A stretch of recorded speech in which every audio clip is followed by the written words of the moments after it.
ফোরম্যানে এখন লাইটটা আছে গোস্তগুলা, এগুলো সাদা মাংস, একদম সাদা। লবণ দিব বাস, একটু পানি কমবো, গোস্ত সিদ্ধ হলে নামাই ফেলবো আমরা সবাই।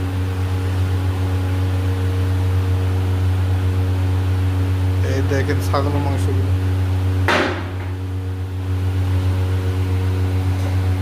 চাচা একটা হাই দেন। আমরা এখন লবণ দিয়ে দিতেছি, লবণ দিয়ে দিলে শেষ।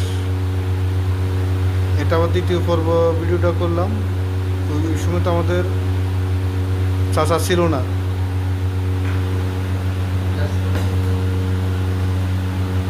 ওকে, আল্লাহ হাফেজ।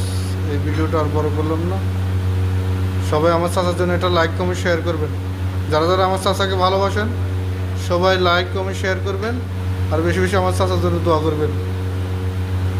ওকে, আল্লাহ হাফেজ।